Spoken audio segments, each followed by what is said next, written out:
Alors ce matin, j'ai tenté d'éditer une vidéo à propos d'une ville utopique qu'on appelle Auroville, qui se situe en Inde, près de Pondichéry, qui était un comptoir français.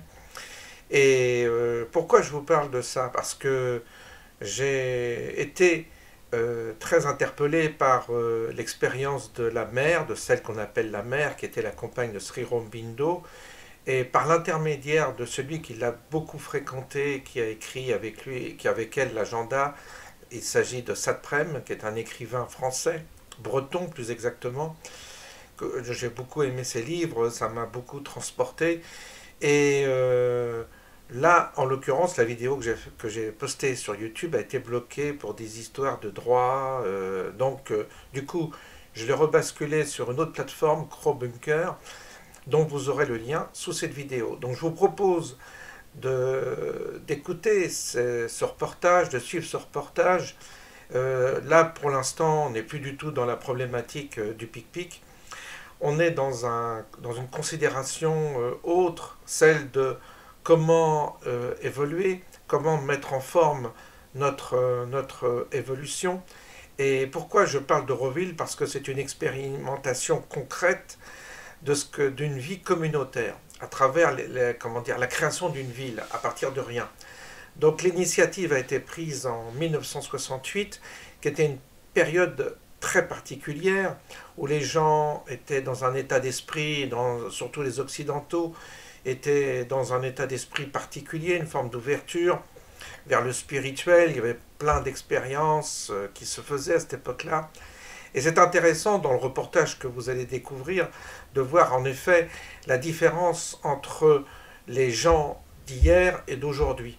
Et là, à travers ce reportage, il y a donc des gens qui ont été filmés il y a 40 ans, à Auroville même, les bâtisseurs, les fondateurs, et on les voit aujourd'hui, 40 ans après. Je trouve que le recul est intéressant et voir comment cette expérience-là a évolué.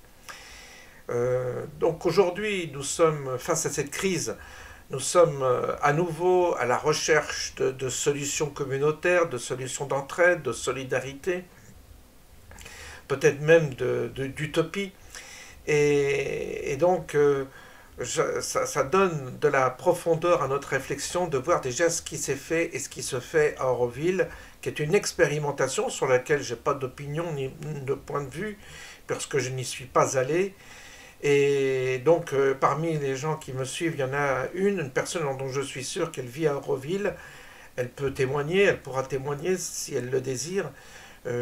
Moi, je trouve que c'est intéressant, en tous les cas, de découvrir cette expérience, de la découvrir, et puis ensuite, à chacun d'aller voir sur d'autres vidéos ce qu'il ressent, ce qu'il en pense. Certains ont voyagé en Inde, ils sont passés. Certains n'ont pas été convaincus, d'autres ont été interpellés, ont été intéressés par ça. Chacun le vit à sa manière. C'est juste une proposition gratuite de ma part, parce que moi j'ai été très, très interpellé par Satprem, l'écrivain Satprem, et ensuite j'ai découvert qui était la mère, et donc j'ai lu l'agenda, et l'agenda est une expérimentation spirituelle dont je vous reparlerai peut-être un de ces jours, mais là, ce n'était pas le propos, c'était juste pour vous faire découvrir l'expérimentation communautaire qui a été Auroville et qui est encore l'est aujourd'hui. Voilà, donc le lien sous la vidéo. Bonne écoute.